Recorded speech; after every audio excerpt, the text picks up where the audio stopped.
How many people do you actually connect with every day? And I don't mean passive interaction, not liking stories, not sending reels, not sitting beside people while they're silently scrolling. I mean like real connection. Someone you genuinely open up to, someone who emotionally sees you. Seriously, think about it for a second and write the number in the comments. Because for a world that's more connected than ever, a lot of us seem strangely disconnected. We talk to people all day, yet somehow genuinely connection feels harder than ever. And honestly, I think a big reason for that is vulnerability. Meaningful connection requires vulnerability. But vulnerability feels uncomfortable now, almost unnatural. Maybe we've gotten so used to performing ourselves online that authenticity feels awkward. Maybe we're just used to being perceived that we forgot how to simply exist, how to just be us, how to be you. Welcome to Between the Tabs TV. Close a few tabs in your brain, lock in, and let's talk about it. Think about how often we perform versions of ourselves online. Curated personalities, rehearsed off-guard videos, filtered emotions, carefully curated captions, precisely edited photos, carefully crafted videos. We've all been there, and we've all caught ourselves performing online. I know I'm not the only one. Putting up subliminal posts, hoping someone understands what we mean without us saying it directly, performing sadness through song lyrics.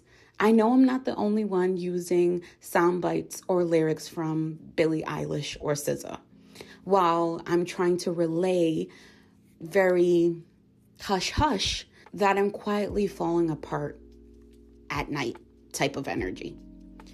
Subtle messages through reposts or memes. We do this intentionally, wanting to be emotionally seen without actually having to be vulnerable. And I get it. Why have challenging 45-minute conversations with someone when posting a song is easier and emotionally safer? We overshare constantly, yet emotionally hide from each other. We are constantly perceived, yet rarely feel fully seen. We have access to everyone, yet somehow we feel alone, and it's hard out here. It's a struggle out here. It also feels like even when we're trying to be vulnerable and form a personal connection, we tend to slip into some bad habits. And I see it in myself. Checking your phone during an emotional conversation. I've done this many times. I'm sitting with my friend, we're chatting about something, and all of a sudden, a ding on my phone, and the conversation's over. We end up sitting there while everyone's scrolling, or sitting there and magically your phone goes and opens an app automatically without you even thinking about it or realizing. Then you catch yourself momentarily doom scrolling for, I don't know, an hour, and then you notice, oh snap, I should probably stop. It's just interesting to experience and realize. I mean, we all want connection, but find it challenging navigating vulnerability at the same exact time.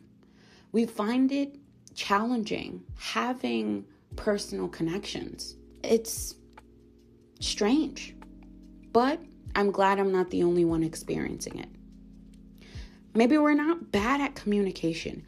Maybe we're scared of being fully vulnerable and a little bit of not being able to hold attention for a very long time, but that's another story or video.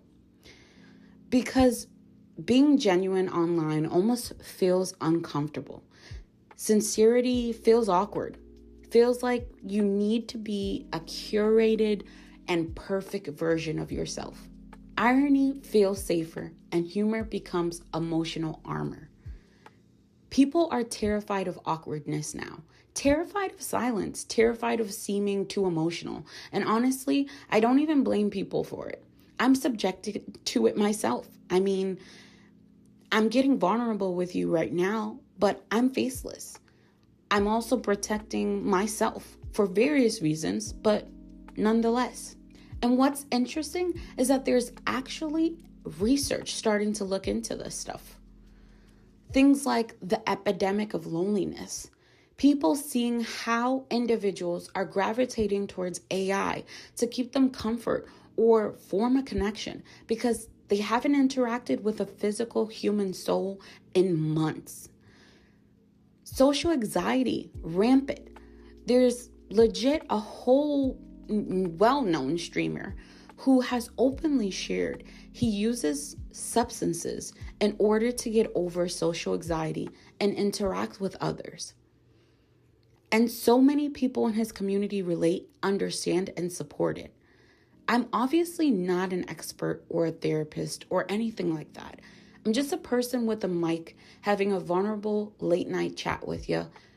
But if it somehow feels familiar to you, it might genuinely be something to look into more. Or if you know someone and you would like to spark a conversation with them, send this to them and open the door for interaction. And to be clear, I don't think the internet is evil. Online friendships are absolutely real. I have them myself. Communities online genuinely help people, creators comfort people, and people find their identity and belonging online every day. This channel legit would not exist if there wasn't an internet, and obviously my connection to it. I just think people constantly online changes your emotions. It changes the way that you are emotionally, and we don't fully understand, and we should be mindful of it. Maybe instead of posting the subliminal messages, call someone. Ask a friend if they have time to talk. Maybe tell people how you actually feel directly. Maybe sit in silence without immediately reaching for your phone. Maybe have a conversation without any digital interruption. Maybe real connection feels uncomfortable now because we're out of practice and we just need to be intentional. Maybe the internet didn't make us emotionless. Maybe it changed the way that we experience emotion. Because now we carry hundreds of opinions, personality, aesthetics, expectations, and voices in our pocket at all times. And we weren't meant to hear or interact with so many contradicting opinions. After a while, it becomes difficult to tell where your real self ends and your performed self begins. Maybe we're all desperately trying to connect while pretending we don't care. Well, I care and I see you. And I see you do too. Thanks for tuning in, and I'll see you in the next one. Take care of yourself, and remember to close out some tabs, my friend.